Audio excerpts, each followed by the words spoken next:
Hello বন্ধুরা, কেমন আছো সবাই? আমি নূর।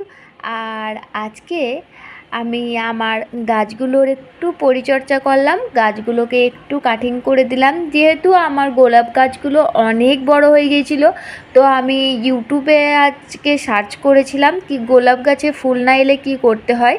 তো সেখান থেকে দেখা দিল গোলাপ গাছ শুধু বাড়লেই ফুল হয় না, গোলাপ গাছের অনেক কাটিং করতে হয়, তারপরে গোলাপ গাছে ফুল আসে। তারপরে এটাও বললাম যে যেই পাতাটা নাকি 7টার মতো পাতা থাকে, সেই পাতার ডালটায় ফুল আসে না, যেখানে তোমার 5টা পাতা হবে সেই ডালটাই ফুল আসবে। তো অনেক কিছু জানলাম ইউটিউব থেকে। তারপরে আমরা এই ডিসিশনটা নিলাম কি গোলাপ গাছগুলোকে সব কাটিং করব। তো একটু মায়াও লাগছিল অত বড় বড় গাছগুলো একবারই কেটে ছোট করতে।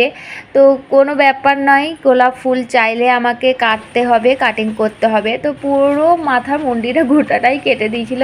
আর তার মধ্যে হচ্ছিল বৃষ্টি। ওরে বাপরে, এত খুশি!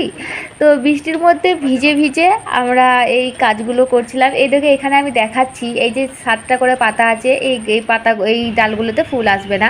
তো ফাইনালি আমরা যেই ডালগুলো কেটেছিলাম, তো সেই ডালগুলোর মধ্যে একটা চারা গাছ তৈরি করার জন্য ছোট ছোট প্লাস্টিকের গ্লাসে মাটি ভরে, তো ওই চারাগুলো তৈরি করার জন্য সব ওইগুলো পুঁতেছিলাম। ওটাও আমি ইউটিউবে দেখেছিলাম কি একটু অ্যালোভেরা জেল আর একটু হলুদ লাগিয়ে ওগুলো পুঁতে দিলে নাকি শিকড় হবে।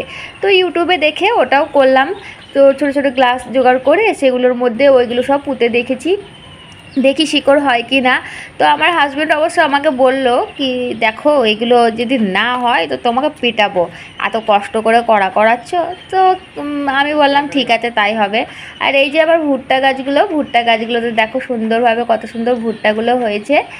আর এই দিকের অবশ্য গাছগুলো অনেক বড় বড় হয়েছে, কিন্তু এখনও ভুট্টাগুলো হয়নি, এই গাছগুলোতেই শুধু ভুট্টাগুলো হয়েছে। আর ইউটিউবে আমি এটাও দেখেছিলাম যে ওই চারা গাছগুলোর ওপরে আবার একটু করে কাগজ এইসব চিকচিকির মধ্যে দিয়ে দিচ্ছে। তো এটাও আমি করতে বলেছিলাম আমার হাজব্যান্ডকে, তো এটাও আমার হাজব্যান্ড করলো। তো আমার মনে হচ্ছে যেন আমাকে বকা খেতে হবে, কারণ এরকম করে শেকড় বেরোবে কি জানি, কমেন্টে জানাও প্লিজ। ওকে, তো শেষ করলাম, বাই বাই, ভালো থাকো সবাই, টাটা।